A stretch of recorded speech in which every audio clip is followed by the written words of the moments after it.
கடந்து வந்த பாதை. ஒவ்வொருத்தரும் பார்த்தீங்கன்னா, அவங்க வாழ்க்கையில நிறைய போராட்டம், உழைப்பு இதெல்லாம் தாண்டி அவமானம், இதெல்லாம் சகிப்புத்தன்மையோட சகிச்சதுக்கு அப்புறமா தான் பார்த்தீங்கன்னா, வெற்றின்ற சுவையை எல்லாராலையும் சுவைக்க முடியும். யாராலையும் பார்த்தீங்கன்னா, ரெடிமேடா இன்ஸ்டன்ட்டா வெற்றி அடைஞ்சிடவே முடியாது. அப்படி வெற்றி பெற்றவங்களுடைய வாழ்க்கையை திரும்பி பார்க்கக்கூடிய நிகழ்ச்சி தான் நம்மளுடைய கடந்து வந்த பாதை. நேயர்களுக்கு மயிலாடுதுறை ஏடிஎஸ் வணிக நிறுவனங்களின் நிறுவன தலைவர் ஏடிஎஸ் தமிழ்ச்செல்வனின் அன்பான வணக்கங்கள். நான் மன்னார்குடிக்கு அருகாமையிலே இருக்கக்கூடிய நீடாமங்கலத்துக்கு அருகாமையில் இருக்கக்கூடிய கண்ணம்பாடி என்ற கிராமத்தில் பிறந்தவன். அது மட்டுமல்ல, என்னுடைய தந்தையார் அவர்கள் முழுமையான ஒரு விவசாய குடும்பத்தை சார்ந்தவர். அதோடு பெரிய குடும்பம், ஏறத்தாழ எங்களுடைய உடன் பிறந்த சகோதரர்கள் 5 பேர், சகோதரிகள் 5 பேர், மொத்தம் 10 பேர் எங்கள் குடும்பத்தில். அதில் நான் 10வது பிள்ளையாக பிறந்து வளர்ந்து உங்கள் முன் இருக்கிறேன். நான் பள்ளி படித்த பருவத்தில் இருந்தபொழுதே தொழில் செய்ய வேண்டும் என்கிற ஆர்வம் எனக்கு தோன்றியது. காரணம் என்னவென்றால், ஒரு டிவிஎஸ் நிறுவனத்தை பார்த்து தான் என்னுடைய நிறுவனத்துக்கு ஏடிஎஸ் என்று பெயர் வைத்தேன். தமிழ்ச்செல்வன் என்பது என்னுடைய பெயர். அதை பார்த்து தான் நான் ஏடிஎஸ் என்று பெயர் வைத்தேன். காரணம், அந்த நிறுவனத்தை பற்றி அந்த காலத்தில் வெகு சிறப்பாக, மிக நாணயம் உள்ளவர்களாகவும் மிக தரமானவர்களாகவும் இருக்கிறார்கள். இப்படிப்பட்ட நிறுவனம் நான் வாழ்க்கையில் முதல் ஒரு தரமான நல்ல நிறுவனம் என்று கேள்விப்பட்டது அவர்களே தான். அதுபோல நாம் ஒரு நிறுவனத்தை ஆரம்பித்தோமானால் ஆரம்பிக்க வேண்டும். அதில் திறம்பட தரமுடையதாக நாம் நடத்த வேண்டும் என்பது என்னுடைய ஆசை. அந்த ஆசைக்கு இணங்க இறைவனுடைய சூழ்நிலையினாலே பள்ளி படிப்பை முடித்த உடன் என்னுடைய சகோதரர் திருவாரூரிலே மைதீன் கோவிந்தராஜன் என்று இருக்கிறார்.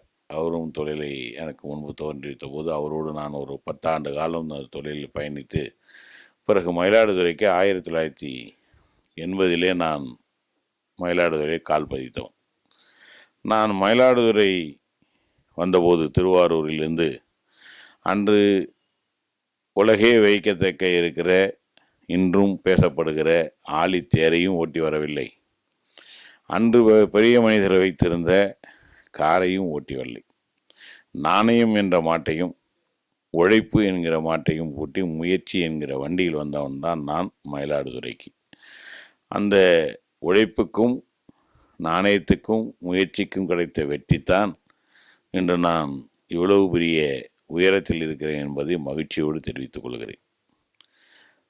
யார் ஒருவர் வியாபாரம் செய்தாலும் சரி, அல்லது ஆண்மகனாக இருந்தால் நாணயம் உள்ளவராக வாழ வேண்டும், கடுமையாக உழைக்க வேண்டும்.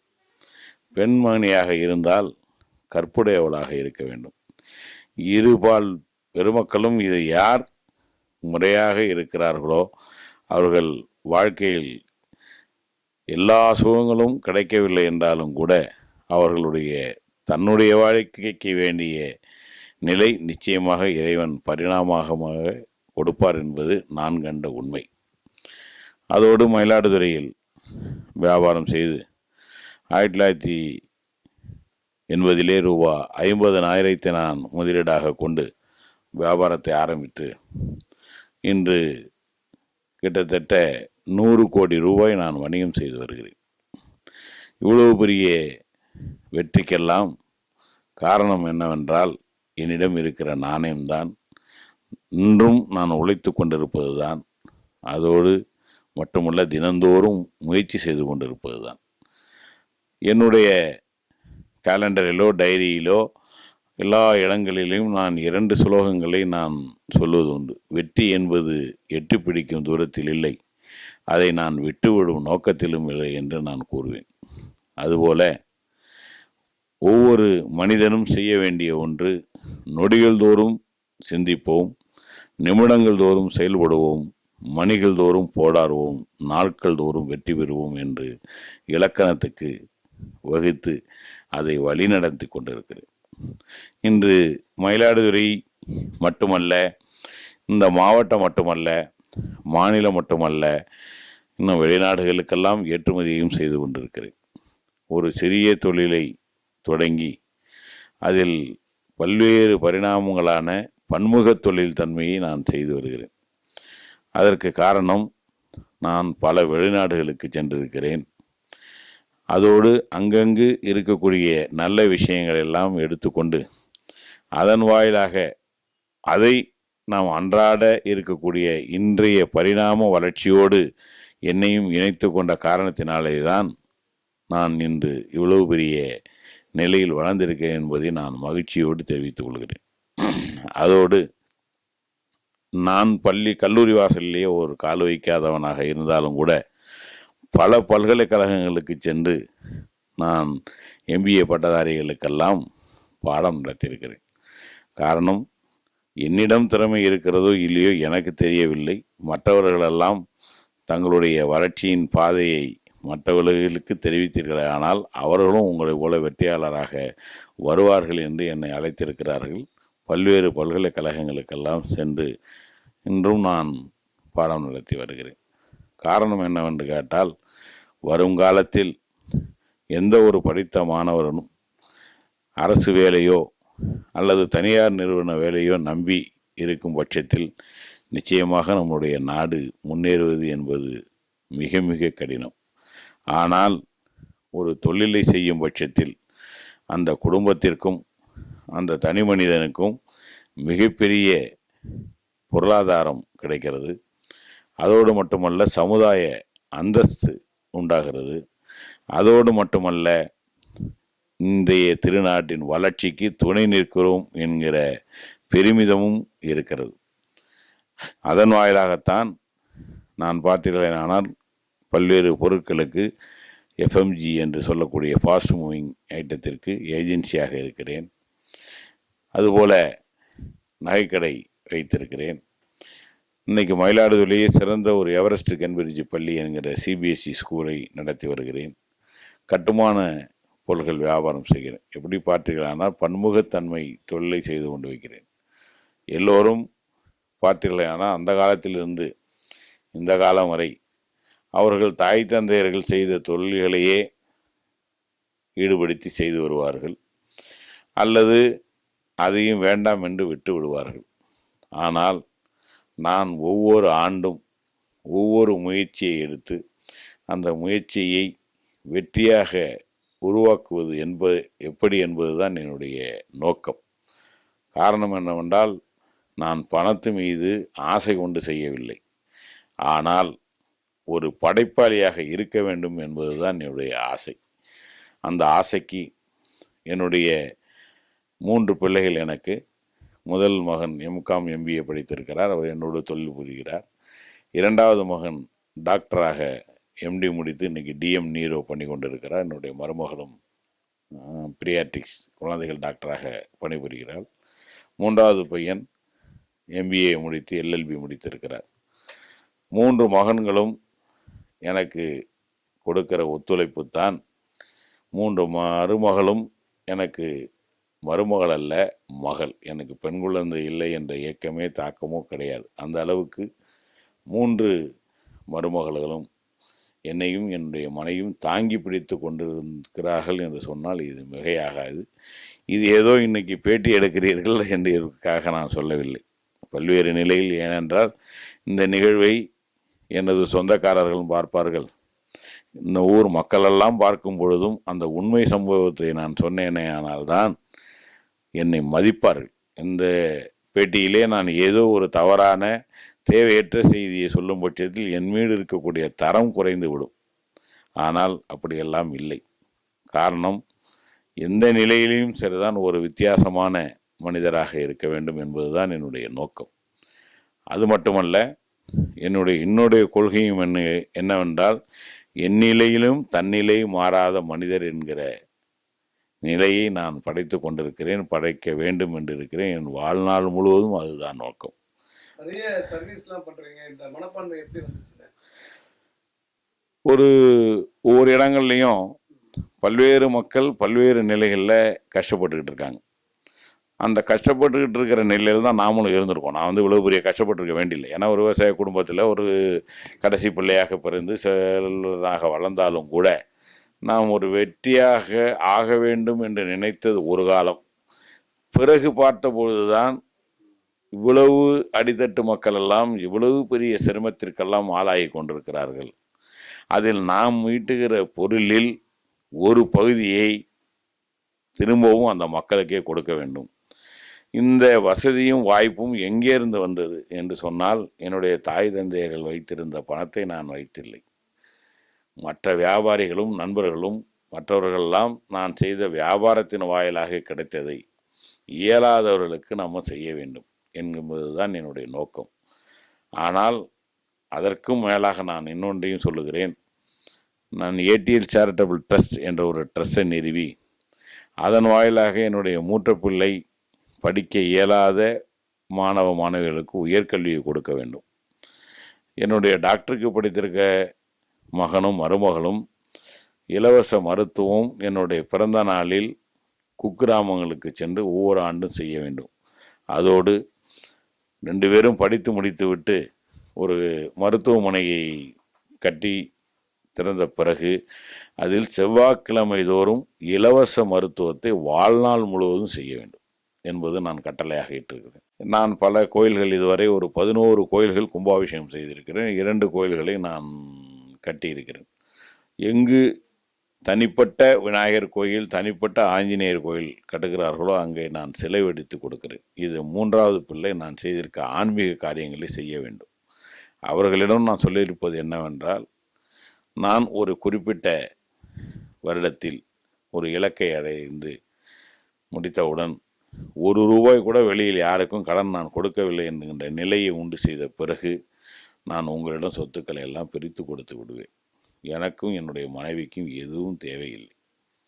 என்னுடைய உறவுகளும் என்னுடைய நண்பர்களும் என்னுடைய வியாபாரிகளும் என்னை நன்றாக பார்த்துக்கொள்வார்கள் என்கின்ற தன்னம்பிக்கையில் இருக்கிறேன். ஆனால் இந்த இருக்கிற என்னுடைய சொத்தை 4 பாகமாக பிரிக்கப்பட்டு 3 பாகத்தை 3 பேருக்கும் கொடுத்து 25% நான் என்னுடைய சேரிட்டபிள் ட்ரஸ்ட் பேரில் எழுதி வைத்து விடுவேன். அதில் கிடைக்கிற வருமானத்தை வைத்து நான் சொல்லியிருக்கிற தொண்டை ஆண்டாண்டு காலம் செய்தீர்களேயானேதான் நீங்கள் ஏடிஎஸின் மகன் என்பதை இந்த உலகத்துக்கு நிரூபிக்க வேண்டும் என்கிற கட்டளையிட்டேன். அதையும் அவர்கள் ஏற்றுக்கொண்டு இன்று சிறை மேற்கொண்டு செய்து கொண்டிருக்கிறார்கள். எளிமைன்றது எப்படி நீங்க யார்கிட்ட கற்றுக்கிட்டீங்க? இன்னைக்கு எளிமை என்பது எனக்கு யாருமே குரு கிடையாது. நான் இன்னொருத்தரை பார்த்து நான் இன்னொன்று செஞ்சேன் அப்படிங்கிற எந்த ஒரு விஷயமும் கிடையாது. எல்லாமே என்னுடைய தனி மனித ஒரு முயற்சி தான். ஆனால் எல்லோரிடமும் அடித்தட்டு மக்கள், நடுத்தட்டு மக்கள், மேந்தட்டு மக்கள் எல்லோரிடமும் நான் ஒரு நெருக்கமான தொடர்பு கொள்ளும் போதுதான் அந்த நிலை வீடியோஸ் எல்லாத்தையும் லைக் பணம் பண்ணுங்க, ஒரு கமெண்ட் பண்ணுங்க, பொருட்டல்ல, மறக்காம நம்மளுடைய மனம் வெப் தமிழ் மட்டுமே நியூஸை ஒரு பொருட்டு சப்ஸ்கிரைப் பண்ணுங்க. என்பதை அதுக்கு நான் கீழே இருக்கக்கூடிய அறிந்த பெல் பட்டனை கிளிக் பண்ண காரணத்தினாலே தான் மறந்துடாதீங்க. அத்தனை பேரையுமே நான் சமமாக மதிக்கிறேன். பணம் படை உங்களுக்கு இதே குணம் இருக்கா? எளிமை. கண்டிப்பாக நீங்க கண்டிப்பாக வளர்க்கும் போது அப்படிதான் சொல்லி வளர்த்தீங்களா? ஆரம்ப காலத்திலேருந்து நான் என்னுடைய பிள்ளைகளை எங்கு சென்றாலும் நான் கூடயே அழைத்து செல்வேன். அன்றும் சரி இன்றும் சரி. யார் இன்னைக்கு நான் ஒரு திருமணத்துக்கு போனாலோ, ஒரு கல்யாணத்துக்கு போனாலோ, இல்லை ஒரு ஃபங்க்ஷனுக்கு போனாலோ, யார் ஃப்ரீயாக இருக்காங்களோ அவங்கள நான் அழைச்சிட்டு போவேன். ஏன்னு கேட்டால் என்னோட நடைமுறை வாழ்க்கையும் தெரிய வேணும், உலகம் எப்படி இருக்குங்கிறதையும் தெரிய வேணுங்கிற காரணத்தினால அவங்களையும் நான் அழைச்சிட்டு போயிருக்கேன். அந்த வழித்தோன்றலே தான் அவர்களும் இன்னைக்கு செய்துக்கிட்டு இருக்காங்க. இப்போ உங்களுடைய பேரை வந்து நல்ல பேர் வாங்கி கொடுத்துருக்காங்களா அப்படின்னா உங்க பிள்ளைகள்? நிச்சயமாக கண்டிப்பாக வாங்கி கொடுத்துருக்காங்க. அதான் நான் சொன்னேன், இந்த சேட்டலைட்டில் ஒரு நிகழ்ச்சியை கேட்குறீங்கிறதுக்காக நான் போய் சொல்ல முடியாது. சொன்னோன்னா அது சிறக்காது. என்னுடைய பிள்ளைகள் இன்றும் என்னுடைய அன்புக்கும் அரவணைப்புக்கும் என்னோடு தான் இருக்கிறார்கள் என்பதை பெருமையோடு தெரிவித்துக் கொள்கிறேன். நான் எதை செய்தாலும் அவர்கள் மறுப்பு தெரிவிப்பதே இல்லை. காரணம் என்னவென்றால் நான் செய்வது சரியாகத்தான் இருக்கும் என்கிற தன்னம்பிக்கையோடு இருக்கிறார்கள். நானும் அந்த தடம் மாறாமல் இருந்து கொண்டிருக்கிறேன் என்பதுதான் உண்மை. இப்போ இத்தனை ஆண்டுகள்ல என்ன விஷயங்கள் கற்றுக்கிட்டீங்க? இத்தனை ஆண்டுகளில் மனிதனுக்கு பணம் ஒரு பொருட்டல்ல, அது வந்து போகுது. என்னோட வாழ்க்கையில் மிகப்பெரிய கோடீஸ்வரர்கள்லாம் ஏழையாகிவிட்டார்கள். மிகப்பெரிய பரம ஏழையாக இருந்தவர்கள்லாம் கோடீஸ்வரர்களாகிவிட்டார்கள். அப்படி பார்த்தபோது உண்மையான மனம் படைத்தவர்கள்தான் நம்மளோடு பயணிக்கிறார்கள். அவர்கள்தான் நம்மளை வழிநடத்துவார்கள். அவர்களோடு இருக்கும் போது தான் நமக்கு சமுதாயத்தில் நல்ல மரியாதையும் நமக்கும் ஒரு நல்ல சிந்தனையும் கிடைக்கும் என்பதை நான் முழுசும் உணர்ந்தவன். உங்களை பத்தி எல்லாருமே வந்து ரொம்ப பெருமையா சொல்றாங்க. மக்களோட எப்படி பழகுறீங்க? இதெல்லாம் எப்படி நேரத்தை ஒதுக்க முடியுது? உங்களுக்கு எல்லாருமே நேரம் இல்லை அப்படின்னு சொல்கிறது என்ன கேட்டால் ஒரு பொய்யான செய்தி தான். ஏன்னா தான் வீட்டில் இல்லை சொந்தக்காரங்க வீட்டில் ஒரு திருமணம் நடந்தால் அதுக்கு மிக சிறை மேற்கொண்டு போகிறாங்க. ஆனால் ஒரு நண்பரோ அல்லது ஒரு வியாபாரியோ அவர்கள் வீட்டில் ஒரு திருமணம்னா அந்த பத்திரிகையை வாங்கும்போதே ஒரு அலட்சியமாக தான் அப்படின்னு நினைக்கிறோம்னு ஒரு பக்கம். ஆனால் அவரும் நாம் உறவுக்காரர், அவரும் நம்மளுடைய வளர்ச்சியில் துணை இருந்து இருக்கிறாருங்கிற எண்ணம் அந்த பத்திரிகையை வாங்கும்போதே இருக்கும் பட்சத்தில் நிச்சயமாக அந்த திருமணத்திற்கு செல்ல வேண்டும் என்கிற நிலை நம்மளுடைய மனதில் ஏற்பட்டுவிடும். அது மட்டுமல்ல, இன்னைக்கு இருக்கிற காலத்தில் யாருமே பணத்தையோ உதவியோ எதிர்பார்க்கவில்லை. அவரவர்களும் இருக்கக்கூடிய நட்பையும் தனக்கு பெரிய மனிதர்களோட உறவெல்லாம் இருக்கிறது என்பதை நிலைநிறுத்த வேண்டுங்கிற எண்ணம் எல்லாரும் மத்தியிலும் இருக்க வரும்போது அந்த திருமணத்திற்கோ அவர்கள் நடத்துகிற விழாக்களுக்கோ சென்று வந்தால் அவருக்கு ஒரு மிகப்பெரிய மகிழ்ச்சி என்றால் அதை தருவதில் நமக்கு என்ன கஷ்டம் என்று யோசிக்காமல் செல்வது தான் நான் நேரத்தை ஒதுக்குவது. என்னென்ன பதவிகள்லாம் இருந்திருக்கீங்க? நான் முதல்ல எங்களோட இனத்துக்கு உள்ள அந்த இனத்தை சார்ந்த ஒரு இதில் பொருளாளராகத்தான் நான் முதல் வாழ்க்கையில் தொடங்கினேன். அதுக்கப்புறம் மயிலாடுதுறையில் சேம்பர் ஆஃப் காமர்ஸ் ஓட தலைவராக இருந்தேன். அந்த தலைவர் பொறுப்பை எடுத்த பிறகு அந்த பொறுப்புக்கு என்ன மரியாதை என்பது இந்த மயிலாடுதுறை மக்களுக்கு உணர்த்தியவன் என்று நான் சொன்னால் அதில் மிகையாகாது. அந்த சமயத்தில்தான் உங்களுடைய தொலைக்காட்சியான ராஜ் டிவி அகட வீடத்தை நடத்தி அதன் வாயிலாக ஒரு பொருளீட்டி அதுக்கு முதலீடாக ஆரம்பித்து பிறகு மற்றவர்களிடம் டொனேஷனாக வாங்கப்பட்டு இன்றைக்கி பரிணாம வளர்ச்சியோடு ஒரு கட்டடத்தை கண்டிருக்கிறோம். அதுபோல் இன்றைக்கி அடுத்த நிலையில் எடுத்துக்கிட்டீங்களானால் மாவட்ட வணிக சங்கத்துக்கு பொறுப்பில் இருக்கிறேன். அதுபோல் நுகர்பொருள் விநியோக சங்கத்தின் மாவட்டத்திற்கும் நான் தலைவராக இருக்கிறேன். மாநிலத்திலும் துணைத் தலைவராக இருக்கிறேன். அதுபோல் ஆன்மீக நிகழ்வுகளானால் அருகாமையில் இருக்கிற ஒரு ஆஞ்சநேயர் கோயிலில் அனுமன் ஜெயந்தி உற்சவ கமிட்டி என்று இருக்கிறது. அந்த கமிட்டியின் தலைவராக இருக்கிறேன். அதை நான் 2 முறை கும்பாபிஷேகம் செய்து வெகு சிறப்பாக செய்திருக்கிறேன். என்னுடைய எண்ணம் எதை செய்தாலும் ஒன்றும் செய்யாமல் இருக்கலாம், செய்தால் அது நமக்கு நிகரான ஒரு விஷயமாக இருக்கக்கூடாது என்கிற நிலையில் வெகு சிறப்பாக நான் எதை செய்து முடிப்பது என்னுடைய வழக்கமான ஒன்று. இது இன்னைக்கு என்ன வயதாகிறது? இன்னைக்கு எனக்கு 62 வயசாகுது. 62 வயசுல பிறந்த பலனை அடைந்து விட்டீர்களா இல்லையா? கண்டிப்பாக அடைந்து விட்டேனுங்கிற மகிழ்ச்சியோடு இருக்கிறேன். அதில் எந்த விதமான மாற்றமும் இல்லை. ஒரு இலக்கு இருக்கா, இந்த வயசுக்கு வரையும் நான் நிறைய பண்ணணும் அப்படின்னு நிச்சயம் கண்டிப்பாக அடைந்து விட்டேன். என்னுடைய இலக்கு என்னவென்று கேட்டால், நான் படிக்கவில்லை என்ற காரணத்தினால் என்னுடைய மகனெல்லாம் உயர்கல்வி கொடுத்து விட்டேன். வாழ்க்கையில் ஒரு தந்தையார் செய்ய வேண்டிய கடமை அவர்களுக்கு ஒரு நல்ல பெண்ணை பார்த்து திருமணம் செய்து வைக்க வேண்டியது, அதை செய்து விட்டேன். அடுத்தபடியாக அவர்களுக்கு வருமானத்திற்கு ஒரு வழியை ஈட்டி கொடுக்க வேண்டும், அதையும் செய்து விட்டேன். இது 3 அவர்களுடைய நிலை. என்னுடைய வாழ்க்கையில் நான் கடந்து வந்தபோது என்னோடு துணையாக இருந்த என்னுடைய துணைவியாரை மதிக்க வேண்டும், அவர்களை போற்ற வேண்டும், பாராட்ட வேண்டும் என்கின்ற நிலையில் நான் 60 கல்யாணம் செய்து கொள்ள வேண்டுங்கிற ஆசை எனக்கு இல்லை. ஆனால் என்னுடைய மனைவிக்கு தான் 60 கல்யாணம் செய்து கொள்ள வேண்டும், நாம் இந்த கணவனோடு 60 ஆண்டு காலம் வாழ்ந்திருக்கிறோம் என்கிற பரிசாற்ற வேண்டும் என்கிற எண்ணமும் ஆசையும் இருந்து அவர்கள் என்னிடம் கேட்டார்கள். ஆனால் அவர்கள் எனக்கு புடவை வேண்டும், நகை வேண்டும், பணம் வேண்டும் என்றால் நிச்சயமாக கேட்டவர்கள் கிடையாது. கேட்காமலே நான் செய்துவிட்டேன் என்பதுதான் உண்மை. ஆனால் அவர்கள் கேட்ட ஒரே ஒரு விஷயம், நாம் 60 கல்யாணம் செய்து கொள்ள வேண்டும், அதற்கு நீங்கள் ஒத்துக்கொள்ள வேண்டும். ஏன்னா எங்களுடைய மூதாதையர்களெல்லாம் 60 திருமணம் என்பதை செய்யப்படாத ஒன்றை செய்வதா என்று கேள்வியாக இருந்தபோது அவர்கள் கேட்டால், இது என்ன பெரிய விஷயம், அது சிறப்பாக செய்வோம் என்று. அண்மையிலே 2 ஆண்டுக்கு முன்பு 60 கல்யாணத்தை செய்தபோது எங்களுடைய கல்யாணத்தினுடைய அழைப்பினுடைய தலைப்பே ஏடிஎஸ் வெற்றியின் ரகசியம் நாணயம் அப்படின்னு சொல்லிட்டு, நாணயம் ஏடிஎஸ் வெற்றியின் ரகசியம் ஏடிஎஸ் 60 அப்படிங்கிறது தான் என்னோட இன்விடேஷன்லேயே போட்டோம். சேஷப்த பூர்த்தி 60வது ஆண்டு திருமணம் அப்படின்னு போடாமல் அந்த நாணயம்தான் என்னுடைய வெற்றியின் ரகசியம் அப்படிங்கிறத அந்த திருமணத்தின் வாயிலாகவும் வந்திருக்கிறவர்கள் உணர்த்த வேண்டும் என்பது தான் அடிப்படையாக கொண்டு ஏடிஎஸ் 60 நாணயம் வெற்றியின் ரகசியம் அப்படிங்கிறது தான் அந்த இன்விடேஷனே கொடுத்தோம். இப்போ 62 வயதுல உங்களோட உழைப்பு நிறைய இருக்கும். இருக்கேன். இந்த உழைப்பை வந்து உங்க குரூப் ஆஃப் நிறுவனங்கள்லாம் இருக்குதுண்ணே, கல்வி நிறுவனங்கள், நிறைய கம்பெனிலாம் இருக்கு. இது எல்லாத்துலேயும் உங்களுடைய நேரடி பார்வை இருக்கும். கண்டிப்பாக ஒவ்வொரு நிறுவனங்கள்லேயும் நான் தினந்தோறும் கால் பதிக்காத நாள் கிடையாது. ஆனால் அங்கங்கு எனக்கு அந்தந்த நிறுவனத்துக்கு தகுந்த பணியாளர்களை நான் பணியில் அமர்த்திருக்கிறேன்.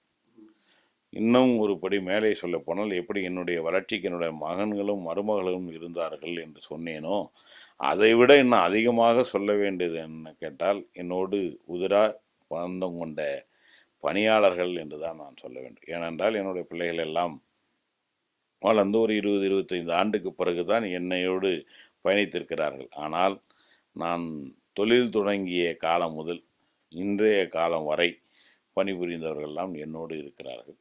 அவர்களுக்கெல்லாம் தேவையான விஷயங்களை, தேவையான நிலைகள் எல்லாம் செய்து கொண்டிருக்கிறேன். அந்தந்த நிறுவனத்திற்கும் ஒரு தலைமை மேனேஜரை அமர்த்தியிருக்கிறேன். அவர் அதை பார்த்து கொள்கிறார்.